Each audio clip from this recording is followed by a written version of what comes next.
Months pass since Kirito's defeat of the Administrator. Due to a power surge combined with Yu-Gi-Oh's death, the bond of friendship is broken, and so too is Kirito, now a husk of his former self.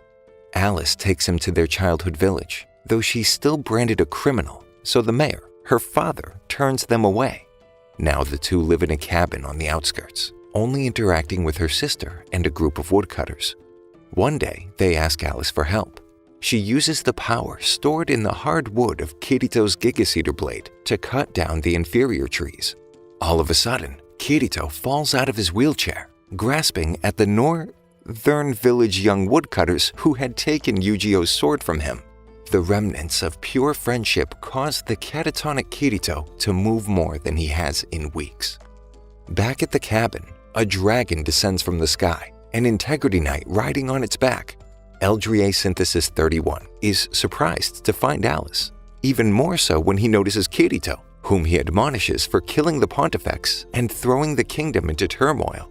He begs Alice to return with him. The inhabitants of the Dark Territory have begun raiding towns and villages, but she feels responsible for Kirito's safety and refuses, prompting Eldria to depart, dissatisfied.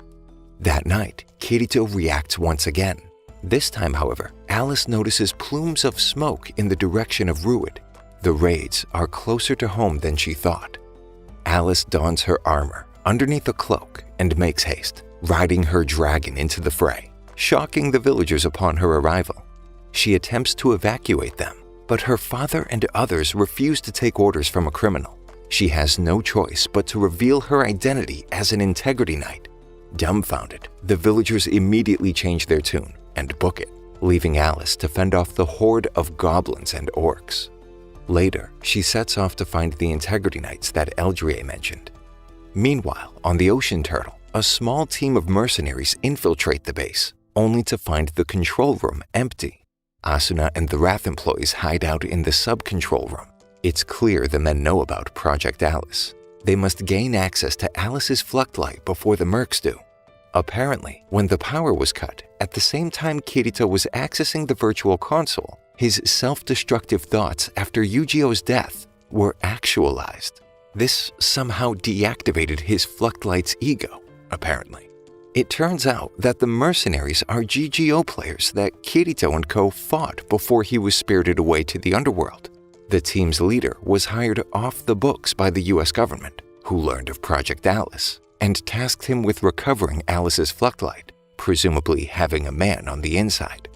The mercenaries find themselves locked out of the sub-control room and the Fluctlights, so their tech genius figures the only way to extract the AI is by accessing a virtual console from inside the Underworld. Using his elite hacker skills, he discovers that each of the Dark Territory's denizens has a Fluctlight of their own, making them virtually identical to those in the human kingdom. He also notices the words "Final Load Test" popping up in the logs, unsure of what it is or whether it'll interfere with their plan. The plan is simple. Do a deep dive into the Underworld using admin accounts and extract Alice from the inside. Luckily, all the high-level Dark Territory accounts don't require a password. Meanwhile, Wrath's tech genius has the same uninspired plan. Apparently, if they can mend the bonds of friendship, they can repair the damage to Kirito's Fluctlight from its sheer power. Asuna, being a conduit of interpersonal energy, volunteers to dive into the Underworld to save Kirito and Alice. In Tokyo, Sinon is 1 kill away from winning the BOB in GGO, but the player Subtilizer catches up to her, rendering her sniper rifle useless in such close quarters. She's grabbed by the throat, and while the player strangles her, he ominously utters, "Your soul will be so sweet." She wakes with a start from the nightmare, still plagued by her PTSD. It turns out that Subtilizer is the leader of the mercenaries currently diving into the Underworld. As a kid, Gabriel Miller just so happened to be unnervingly obsessed with souls, seeming not to have one of his own. He yearned to find out where in the body souls dwell. Gabriel dives as Emperor Vecta, with a member of his team as a Dark Knight. As the Emperor, he declares war on the human empire with overwhelming support. His only request is to capture the Priestess of Light, Alice, alive. However, in private, Shasta, General of the Dark Knights, disparages the Emperor to his subordinate and lover. They were planning to make peace with the human realm. That evening, the woman disguises herself as a concubine and heads to the Emperor's quarters. She produces a knife, though the would-be executioner quickly becomes the executed. With his hands around her neck, Gabriel remembers the first time he relieved someone of their life, pulling an ice pick out of his childhood friend's ear. His soulless eyes watch what he believes to be the girl's soul leaving her forehead and floating towards the sky. His obsession with Alicia bleeds into the underworld as the life leaves the assassin. He becomes giddy, convinced that the light leaving her body is her soul. Finally, after so many years and tests, he's recreated the same feeling. He inhales the strange substance, seeing a vision from the woman's memory as he did with Alicia. Since Alice's fluctlight is so important, it must taste even sweeter. The next day, Emperor Vecta addresses his subjects, revealing the woman's frozen head in a block of ice as a warning to anyone who would challenge his rule. Shasta, her lover, becomes furious, going naked Super Saiyan. He attacks, only to have his entire being sucked into the empty black hole of the Emperor's soul. Terrified, the army rallies with cries of "Long live the Emperor!" In the human empire, Alice discovers that the Eastern Gate will be destroyed at the last stage as it begins to crumble. Eldria greets Alice as she arrives at the Eastern Gate encampment, but goes off on her when he notices Kirito. Bercoli shows up, telling him to relax. Suddenly, he stops and attacks Alice. Somehow, the attack never lands. It turns out Kirito has unconscious latent friend no jutsu. That night, Alice becomes confused while dwelling on her feelings for Kirito. When she leans in to kiss the catatonic swordsman, she's interrupted by Kirito and Yu-Gi-Oh's old Padawans, Ronie and Teisei, who become upset at the revelation of Yu-Gi-Oh's death and Kirito's condition. They promise to look after him during the battle. During the war meeting the following morning, the Integrity Knights plan to funnel the Dark Territories forces through the ravine where the Eastern Gate lies. It remains shrouded in darkness throughout the day, so they just have to absorb the energy from the deceased soldiers to render the enemy mages powerless. Usually, nobody would be able to accomplish such a task. The key is Alice, who somehow gained power akin to a god, for reasons. As the Eastern Gate falls with a flourish, both sides prepare for battle. Deus Elbert unleashes a torrent of his flaming arrows as the legions of goblins advance. Elsewhere, Eldria is bypassed by goblins using smoke bombs, confusing the knight, as he's never seen anything like it. A soldier runs to warn the others of the incoming goblin forces, wondering where Integrity Knight Renly disappeared to. It turns out he turned tail and ran back to the supply corps. The hordes of giants are stopped in their tracks by Fanatio, who exudes a terrifying presence. That is, until their chief begins glitching out, his right eye glowing red as he breaks free from the pack, somehow rendering Fanatio frozen in place. He leaps into the air, but before his blow connects, one of Fanatio's knights blocks the attack, and her bones crack under the weight of the blow. The chief knocked away, Fanatio can move again, and swears vengeance.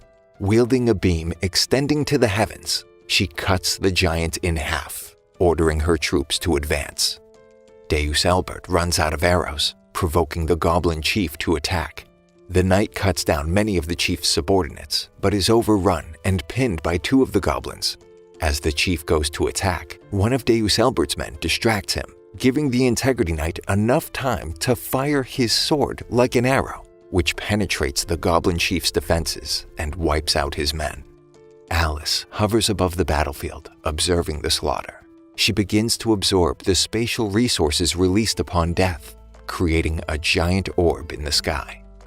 The two kids who poisoned Kirito and Yu-Gi-Oh in the cathedral, Linel and Fizel, fight their way back to the storage tents to find the catatonic swordsman and Renly the deserter. Before they make it back, Ronie and Teisei stumble upon the green-haired knight. Suddenly, they see smoke outside of the tent. The mountain goblins have made their way through the ranks.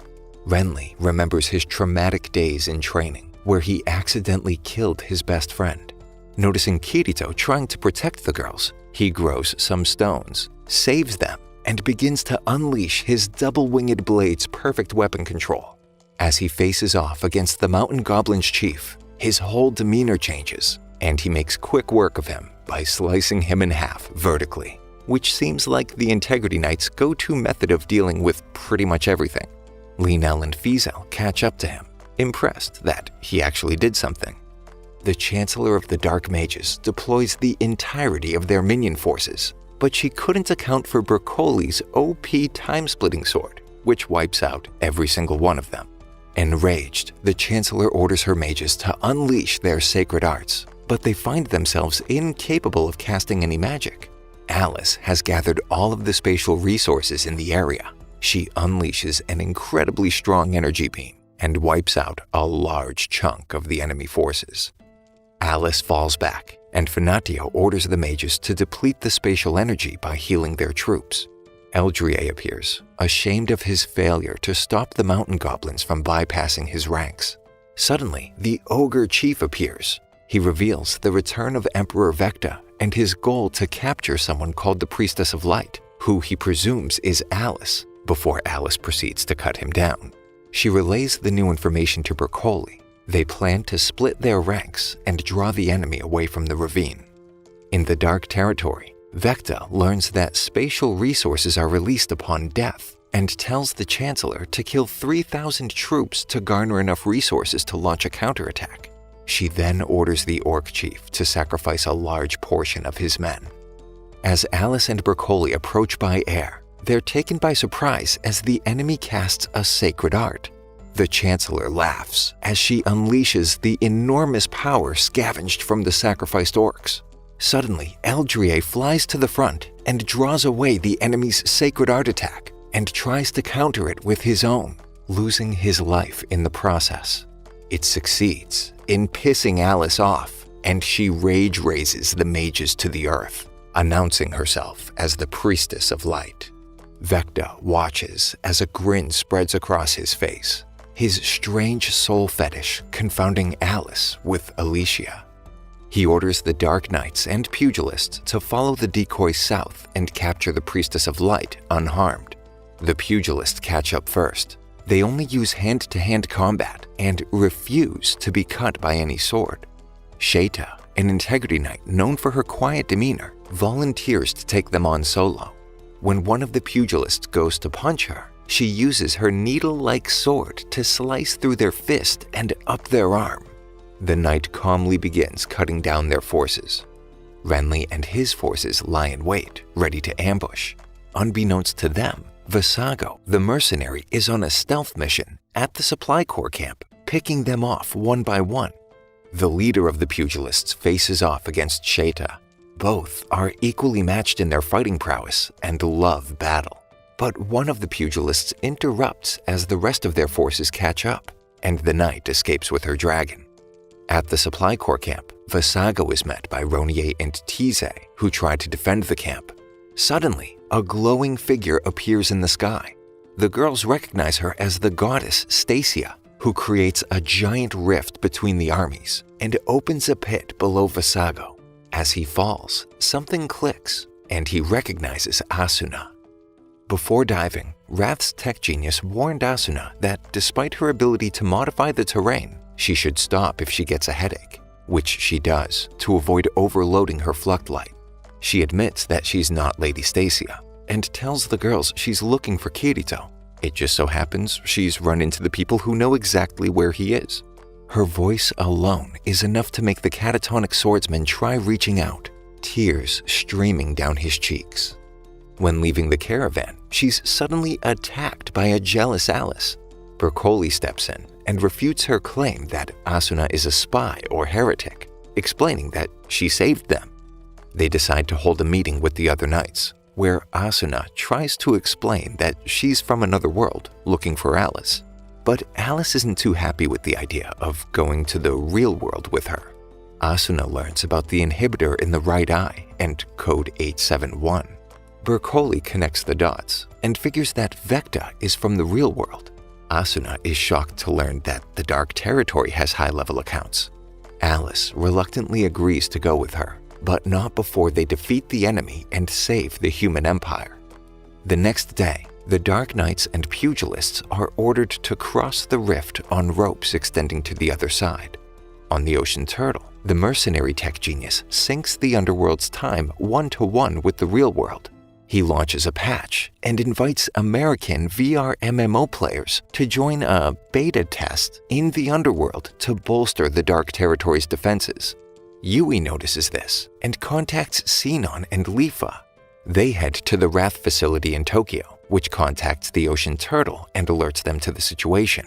Yui then informs Agil, Klein, and the others, who plan to transfer their player accounts from ALO to the Underworld. They're met with backlash when they try to rally other ALO players to join them. But after a passionate speech, everyone's convinced.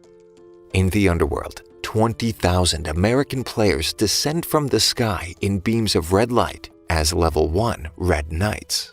Asuna attempts to erect rock walls to block them, but the Integrity Knights volunteer to hold them off. The Red Knights begin attacking everyone in sight, even the Dark Territory forces. The pugilist leader becomes infuriated when he notices Vecta dip out on his dragon. His right eye glows red and he brutally rips it out, only to rocket across the rift with flames shooting out of his feet. Asuna loses her cool and arm before the pugilist leader asks her to bridge the rift so his people can get across and help them fight the Red Knights. Alice tries to break free from the melee so she can attack from the top of a hill, until Vecta swoops in. His dragon snatches her and flies off. Since the Emperor has the Priestess of Light, the pugilist leader reckons they don't have to fight for him anymore and offers to hold off the American players. Sheta offers to join him, while the others follow Vecta. Back on the Ocean Turtle, the mercenary tech genius plans to deploy another 20,000 players to attack them. Vasago intends to join the fight, this time using his own special account. When the new players log on, Asuna and the others are surrounded. When it looks as though all hope is lost, a glowing figure appears in the sky, leveling the enemy forces with a powerful shot of her bow. Sinon apologizes for being late, and a teary-eyed Asuna embraces her. Thank you for sticking until the end. Subscribe for more videos like this.